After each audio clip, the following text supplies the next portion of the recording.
come to you, Doc. So how's hemophilia diagnosed? Okay, so usually, like they both said, the patients will have symptoms. Because of the way it is inherited, it's very common in males. Females can have hemophilia, but it's rare. It's not common to have females. So it's more with males? Because the gene that produces the clotting factor is on the chromosome X. And males have only one chromosome X, whilst females have two.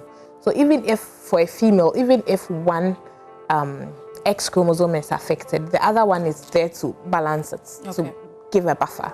But males have only one. They have X and Y. So if the gene on the X is affected, they don't have any buffer. So it's commoner in males. So most of the time, one of the commonest presenting symptoms in very early childhood is circumcision. So we all know most males are circumcised around the world. And it's very early, like 1 week, within 3 months they are circumcised. And when the circumcision happens, they bleed. Because their body cannot produce the clotting factor to stop the bleeding. They bleed out. Before, children were bleeding out to death. So they bleed, and it's one of the things. Other times, so when they go a little bit older and they're learning how to crawl, you see bumps and bruises on their skin. That's the blood clot that has formed a collection, what we call a hematoma on their skin. So you see bumps and bruises on their skin. As they start to walk, they bleed into their joints. They have gum bleeds, which is difficult to control. Sometimes they have nosebleeds, which is difficult to control. When they're losing their teeth, a tooth comes out and they bleed excessively. Children lose their teeth all the time, but because there is a deficiency or absence of these clotting factors. So those are the things that will prompt someone to go into the hospital because the child has been bleeding so much. And once they come into the hospital, we take a history, we ask, like they said, their family, the males bleed a lot. So you see that in some families, they'll say, oh, when you give birth to a male, don't circumcise them.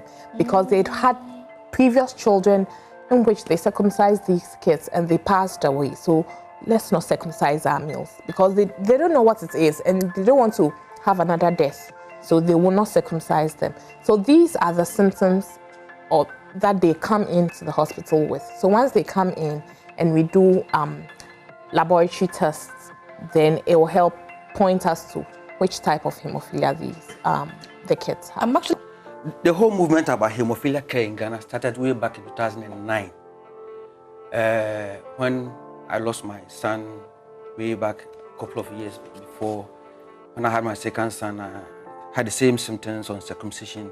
So I decided to take him out for checkup because then the doctor said they believe it was a case called hemophilia, but they are not sure because there was no treatment in Ghana. So I took him to the US and he was diagnosed to be hemophilic.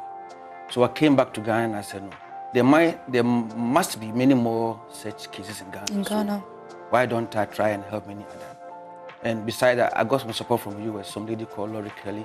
She said, no, Martin, go so that we can help other people with hemophilia. So we started 2009 and I got the support of medical personnel from Kolebu and Konfanochi who teamed up with the society.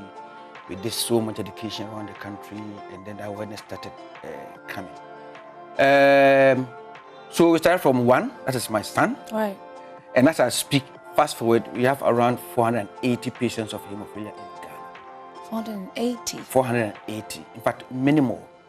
Many more because there are many that have come forward and sometimes we have difficulty in logistics for diagnosis.